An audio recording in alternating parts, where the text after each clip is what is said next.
আমাদের আলোচনার বিষয়বস্তু হলো আয়নীয় ও সমযোজী বন্ধন। তো এটা আলোচনা করার আগে আমাদের জানতে হবে পরমাণুর ইলেকট্রন বিন্যাসটা। পরমাণুর ইলেকট্রন বিন্যাস। তো পরমাণু বেসিক জায়গা থেকে আমরা শুরু করছি। তো এটা হচ্ছে একটা পরমাণু। পরমাণুর মাঝখানে থাকে নিউক্লিয়াস আর তার চারপাশে থাকে বিভিন্ন কক্ষপথ। এই হচ্ছে পরমাণুর নিউক্লিয়াস। নিউক্লিয়াসের মধ্যে থাকে প্রোটন ও নিউট্রন, আর বাইরের যে কক্ষপথগুলো কে, এল, এম, তারপরে আরো কক্ষপথ আঁকা যেতে পারে এন, ও, এটসেট্রা। তো আমাদের এবার জানতে হবে যে কোন কক্ষপথে কটি সর্বোচ্চ ইলেকট্রন থাকতে পারে। কে কক্ষপথে সর্বোচ্চ দুটি ইলেকট্রন থাকতে পারে। এল কক্ষপথে সর্বোচ্চ 8টি ইলেকট্রন থাকতে পারে এবং এম, এন ও প্রত্যেকটি কক্ষপথে সর্বোচ্চ 8টি ইলেকট্রন থাকতে পারে। তো চলো 2, 3, 4, 5, 6, 7, 8 বাদ বাকি সমস্ত কক্ষপথেও সর্বোচ্চ 8টি করে ইলেকট্রন থাকে। তো আমরা সেটা নোট করি। কে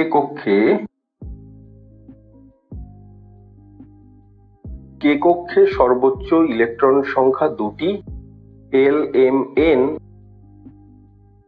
ও অন্যান্য কক্ষে সর্বোচ্চ ইলেকট্রন সংখ্যা 8টি। মানে 8টার বেশি ইলেকট্রন অন্যান্য কক্ষে ধরবে না এবং কে কক্ষে 2টোর বেশি ইলেকট্রন ধরবে না।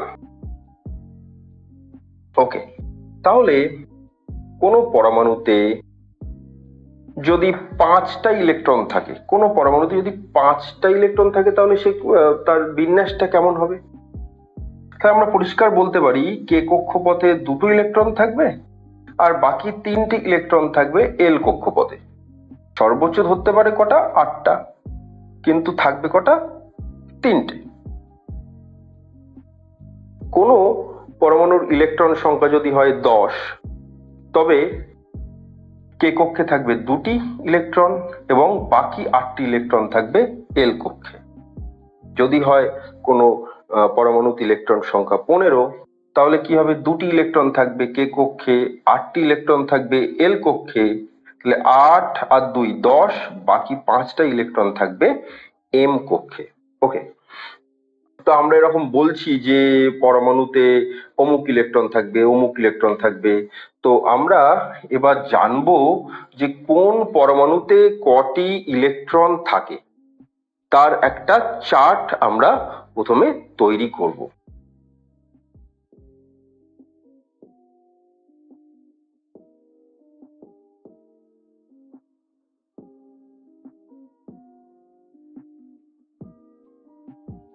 দেখো, আমরা এখানে একটা চার্ট তৈরি করেছি। এখানে কিছু অক্ষর লেখা আছে। এই অক্ষরগুলো কি নির্দেশ করছে? পরমাণুর নামের প্রথম অক্ষর এগুলো।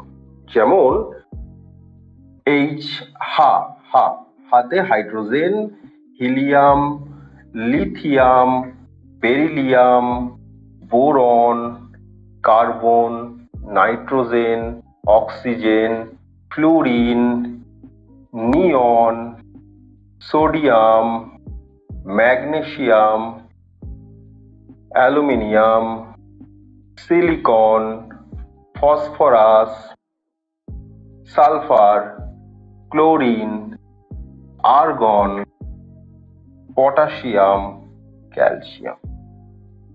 তাহলে এই যে চার্টটা বানানো হয়েছে, এই চার্টটা তোমাদেরকে মুখস্থ রাখতে হবে, না হলে কিন্তু তোমরা এই আয়নীয় ও সমযোজী বন্ধন এটা করতে পারবে না। এটা মুখস্থ রাখতেই হবে, বাধ্যতামূলক। দেখো কিভাবে মুখস্থ রাখবে। একদম এখানে আছে 1 থেকে 20 পর্যন্ত সংখ্যা আছে। দেখো আমি পড়ছি, আমি মনে রেখেছি, তার মানে তোমরাও মনে রাখতে পারবে চাইলে। যেমন দেখো, আঙুল গুনে গুনে: হা, হি, লি, বে, বো, কা, না, অ, ফ্লু, নি সো মে, অ্যা সি ফ, সাক ক্লো অ্যা, প কা। ব্যাস হয়ে গেল 20টা। দেখো 20 এখানে আছে, 1 2 19 20। তাহলে এই যে এই 20টা পরমাণুর নাম লেখা হয়েছে, কি ভাবে নাম লেখা হয়েছে? এরা হচ্ছে পরমাণুতে ইলেকট্রন সংখ্যা অনুযায়ী পরমাণুগুলোকে সাজানো হয়েছে। ফর এক্সাম্পল, আমি যদি বলি যে লিথিয়াম পরমাণুতে কটি ইলেকট্রন আছে? 3টি ইলেকট্রন। কারণ 1 2 3 3টি ইলেকট্রন আছে। যদি বলি ফ্লুরিনে কটি ইলেকট্রন আছে? 9টি ইলেকট্রন আছে, তাই তো? অ্যালুমিনিয়ামে কটি ইলেকট্রন এবং ক্যালসিয়ামে 20টি। তাহলে এখানে 1 থেকে 20 পর্যন্ত ইলেকট্রন সংখ্যার ক্রম অনুযায়ী পরমাণুদেরকে সাজালে এটা পাওয়া যায়। এই 20টা পরমাণুর নাম তোমাদেরকে পরপর মনে রাখতে হবে, এটা বাধ্যতামূলক। আচ্ছা, তো দেখা যাক এই চার্টের সাহায্যে আমরা কিভাবে পরমাণুর ইলেকট্রন বিন্যাসটা দেখাতে পারি। তো কোনো একটা পরমাণু, ধরা যাক আমি বলছি যে ফ্লুরিন, তাহলে ফ্লুরিন পরমাণুর ইলেকট্রন বিন্যাসটা কেমন হবে? তো প্রথমেই আমরা হাত গুনে দেখব। তোমাদের এই চারটা তোমাদের মুখস্থ থাকবে, তোমরা হাত গুনবে, ফ্লুরিন কত নম্বরে আছে বুঝতেই পারবে। হা হি লি বে বো কা না অ ফ্লু 9 নম্বরে আছে ফ্লুরিন। তাহলে ফ্লুরিন পরমাণুতে আমরা দেখলাম 9টি ইলেকট্রন আছে, 9টি ইলেকট্রন। তাহলে সেই ফ্লুরিন পরমাণুটাকে যদি আমরা একটু আঁকি, আচ্ছা প্রথমে এই 9টাকে ভাঙবো কিভাবে? দেখো, 2 প্রথমে কে কক্ষ, এটা হচ্ছে ফ্লুরিন পরমাণু নিউক্লিয়াস। কে কক্ষ, তারপরে কি এল কক্ষ, তাই তো? তাহলে কে কক্ষে কটি ইলেকট্রন ধরে? 2টি ইলেকট্রন ধরে। কে কক্ষে সর্বোচ্চ 2টি ইলেকট্রন ধরে, তাই এই যে কে কক্ষে 2টি ইলেকট্রন ধরলো। তারপরে বাকি 7টা ইলেকট্রন কোন কক্ষপথে ধরবে? এল কক্ষপথে। তাহলে এখানে 7টি ইলেকট্রন ধরলো কোন কক্ষপথে? এল কক্ষপথে। ব্যাস, তাহলে 7টা ইলেকট্রন এখানে করে দাও, 2 3 4 5 6 7। ব্যাস, আমার ফ্লুরিন পরমাণুর ইলেকট্রন কাঠামো, ইলেকট্রন বিন্যাস আমরা দেখাতে পারলাম। কথার কথা, ম্যাগনেসিয়ামের কত হবে? ম্যাগনেসিয়াম আমরা লিস্ট থেকেই বলে দিচ্ছি যে ম্যাগনেসিয়ামে, তোমাদের এই লিস্টটা মুখস্থ থাকবে অবশ্যই। লিস্ট থেকে আমরা দেখতে পাচ্ছি ম্যাগনেসিয়ামের 12টি ইলেকট্রন আছে। তাহলে ম্যাগনেসিয়ামের ক্ষেত্রে কি হবে?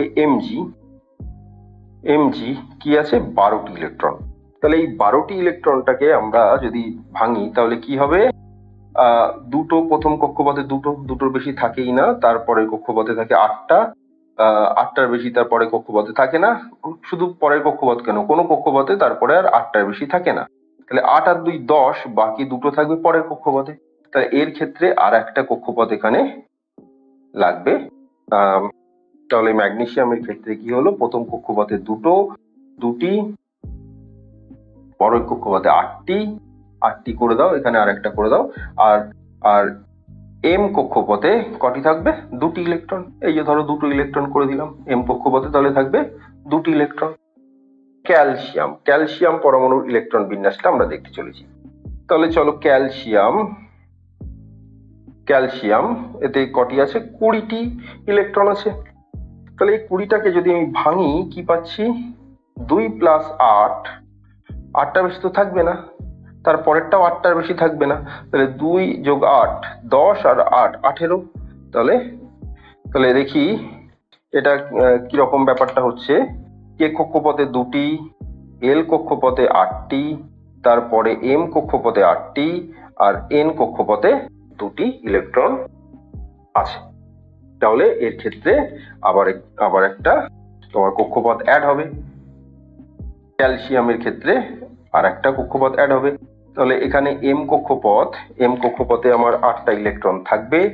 8টি ইলেকট্রন এম কক্ষপথেও থাকলো, আর এন কক্ষপথে থাকবে কটি? 2টি। ওকে, তো মজার ব্যাপার হচ্ছে যে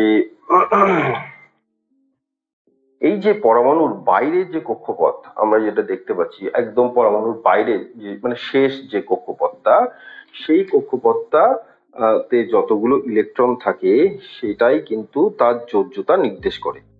হ্যাঁ, তাই জন্য এই শেষ কক্ষপথটাকে, কারণ এই শেষ কক্ষপথে ইলেকট্রনই কিন্তু ঠিক করে পরমাণুর যোজ্যতা কত। কেমন? যেমন এখানে আমরা দেখছি ক্যালসিয়ামের শেষ কক্ষপথে ইলেকট্রন সংখ্যা কটা আছে? দুটি। তাহলে ক্যালসিয়ামের কিন্তু যোজ্যতা 2।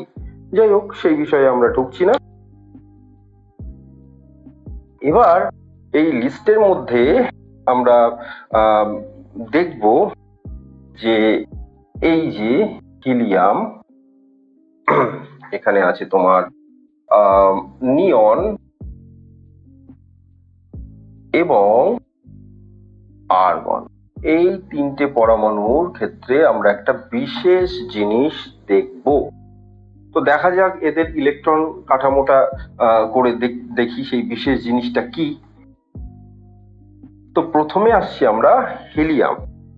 তো পরিষ্কার বোঝা যাচ্ছে যে হিলিয়ামে কটি ইলেকট্রন আছে? 2টি ইলেকট্রন। তাহলে সেই 2টি ইলেকট্রনকে যদি ভাঙি, আমার 2টি ইলেকট্রন যাচ্ছে কে কক্ষে। তো ওকে, হিলিয়াম পরমাণুর স্ট্রাকচার যদি আমরা করি, এই হিলিয়াম পরমাণুর নিউক্লিয়াস আর তার চারিদিকে একটাই কক্ষ থাকবে, সেটা হচ্ছে কে কক্ষ। আর এই কে কক্ষে ইলেকট্রন সংখ্যা কত? 2টি। তাহলে আমরা বলেছি যে পরমাণুর কেবলমাত্র এই প্রথম কক্ষ, যেটা কে কক্ষ, সেখানে 2টোর বেশি ইলেকট্রন ধরে না। তা এই যে পরমাণু, হিলিয়াম পরমাণু, তার একটাই কক্ষপথ থাকবে কে কক্ষ, সেখানে 2টি ইলেকট্রন রয়েছে, তাই তো? অর্থাৎ এই কে কক্ষপথে যতগুলি ইলেকট্রন ধরার কথা, ঠিক ততগুলি ইলেকট্রন এখানে আছে, এই যে, তাই তো? আবার আমরা নিয়নটাকে দেখি, নিয়নের ক্ষেত্রে কি হয়। তো চলো আমরা নিয়ন পরমাণু, নিয়ন নিয়ন। তো নিয়ন পরমাণু কটি ইলেকট্রন আছে? 10টি ইলেকট্রন আছে, 10টি ইলেকট্রন। তাহলে এই 10টি ইলেকট্রনকে যদি আমরা ভাঙি, কি পাবো? 2 + 8, তাই না? তার মানে কে কক্ষে 2টি আর এল কক্ষে 8টি ইলেকট্রন আছে। তো চলো আমরা দেখি সেটা। এই যে নিয়ন পরমাণু, নিউক্লিয়াস আর এই দুটো কক্ষ আঁকলাম।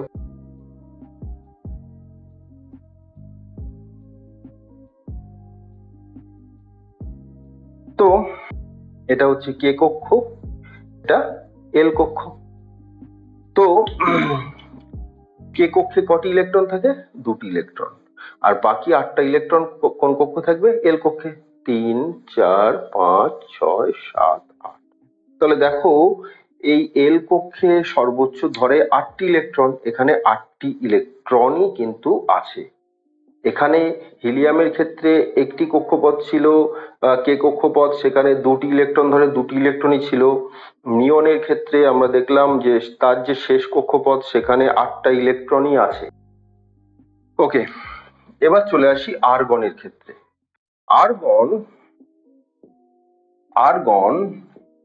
আর্গনে থাকছে তোমার 18টি ইলেকট্রন। এটাকে যদি ভাঙি আমরা, 2 + 8, 8 আর 2 10 আর 8 18। অর্থাৎ আমরা দেখলাম কে কক্ষে 2টি, এল কক্ষে 8টি আর এম কক্ষেও 8টি ইলেকট্রন। সুতরাং আমরা আর্গনের যদি ইলেকট্রনের স্ট্রাকচারটা আঁকি, তাহলে আমরা যেটা পাবো সেটা হচ্ছে এটি।